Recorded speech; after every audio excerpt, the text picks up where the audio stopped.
Hello viewers, আসসালামু আলাইকুম। আজকে আমরা বানিয়ে ফেলেছি পোড়া বেগুনের ভর্তা। মূলত ভর্তার বেগুনগুলো শীতকালে পাওয়া যায়,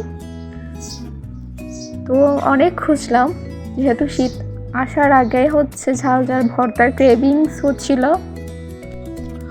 তো সেদিন চকবাজার গিয়েছিলাম। চকবাজার থেকে আসার সময় দেখি পথে একটা ভ্যানের মধ্যে ভর্তার বেগুন বিক্রি করছে, তো আমি নিয়ে নিলাম। যাই হোক, দামটা না বলি, শখের জিনিস বলে কথা। তো এই যে শহরের মধ্যে যারা এইভাবে পোড়া বেগুনের ভর্তা করতে চান, তারা এই যে অল্প আছে গ্যাসের চুলার মধ্যে বসাই দিবেন এভাবে। এই যে আমি 2টা বেগুন এখানে পুড়ে নিয়েছি, পুড়ে নিয়ে ছিলে নিয়েছি বেগুনের চামড়াগুলা। ছিলে নিয়ে এখন সুন্দর করে ভর্তাটা রেডি করব।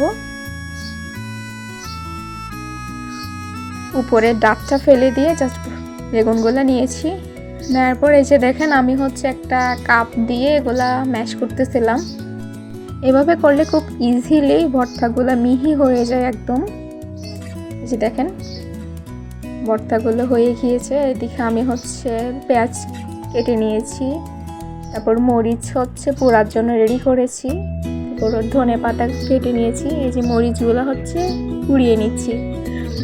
পোড়া বেগুন সাথে পোড়া কাঁচা মরিচ, 2টা দিয়েই আমি ভর্তাটা বানাবো।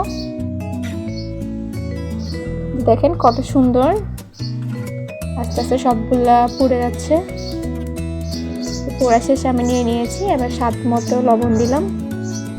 এখন কাপ দিয়ে আমি ভালোভাবে মিক্স করে ফেলবো এগুলা। এই যে ভর্তাটা কাপ দিয়ে করতেছি। আপনারা বেশিরভাগ ভিডিওতে দেখবেন আমি কাপ কিংবা গ্লাস দিয়েই ভর্তা টাইপের জিনিসগুলো করে থাকি, বিকজ আমার হাতের স্কিনটা অনেক পাতলা, তো অনেক জ্বালা পোড়া করে, সেটা সহ্য করতে পারি না। সেই জন্য আমি কাপ বা গ্লাস দিয়ে করি। আপনারাও চাইলে ট্রাই করতে পারেন। এভাবেও করা যায়, ভর্তা ইজিলি হয়। তারপর আমরা যেহেতু স্পাইসি লাভার, তাই এক্সট্রা করে একটু চিলি ফ্লেক্স দিয়ে নিচ্ছিলাম। পোড়া কাঁচা মরিচের সাথে চিলি ফ্লেক্স দিয়ে ভর্তাটা করে নিয়েছি। এখন সেগুলো বেগুন ভর্তাগুলোর সাথে সুন্দর করে মরিচ ভর্তাটা মিক্স করে ফেলতেছি। এই যে এখন রেডি। আমি উপর দিয়ে ধনে পাতাগুলো দিয়ে দিয়েছি। দেখেন কত লোভনীয় লাগতেছে এখন আবার খেয়ে ফেলি।